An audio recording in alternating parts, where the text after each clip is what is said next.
Hey, good morning, everybody. It's Josh here. Welcome to another morning meditation. Today we're going to be studying a parable, two parables actually, that go back to back, and they both describe the kingdom of heaven. It's the parable of the mustard seed and the parable of the yeast. And you can find these parables in Matthew 13, Mark 4, and Luke 13. You won't be able to find the parable of the yeast in Mark, it's not there, but I encourage you to read each of these side by side, look at the similarities and the differences, because there are some differences in sort of the introduction pieces to these parables and how they're told throughout the synoptic gospels. And so, yeah, do that. It's going to give you a new depth of understanding, I think. But Jesus is talking to his disciples, and he's talking to them about the kingdom of heaven. And he first says, the kingdom of heaven is like a mustard seed, which is the smallest of all seeds. But when you plant it into the soil, it then grows and it becomes the largest of all vegetable plants. So large, in fact, that its branches become a resting place for the birds to nest in it. And then he tells them another parable about the yeast. He says, the kingdom of heaven is like yeast. A woman takes a small amount of yeast and hides it inside a barrel of wheat flour. And she goes and eventually returns when the whole thing is permeated with this yeast. It makes the yeast, makes the dough rise. Okay, so we have a gardener and we have a woman. Now, what is the symbolic value of a gardener and a woman?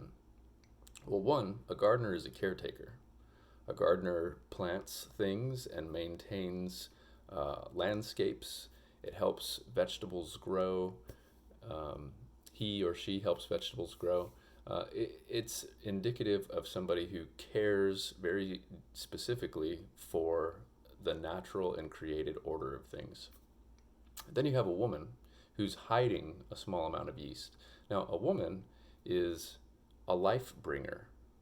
We enter into the world through women. Women bring life into the world. And so you have a caretaker of all that is in creation, and then you have the life bringer that creates creation itself. Both are God. And so this imagery that we see of something being planted or hidden within something else and growing and permeating is representative of our faith. And God is the one who plants the seed in us. God is the one who hides that little bit of yeast in us. And A.W. Tozer writes about this very specifically and does a beautiful job. So if you're interested in the writings of A.W. Tozer, he expands on this idea that we are only able to turn towards God and seek God because God has first sought us. It's the idea of prevenient grace also, that God is always reaching out to us, his children, hoping that we will accept that grace and be justified and move into that justification process and so on and so forth. But that process of Wesley's description of grace, prevenient grace, justifying grace, and sanctifying grace, is sort of encapsulated in these parables here, because God is always reaching for us, planting seeds. When we recognize that God exists, and we move towards God, then we begin to grow, like the mustard seed growing into the very large tree. Also, it's permeating. It's permeating that batch of dough, and it's causing us to rise.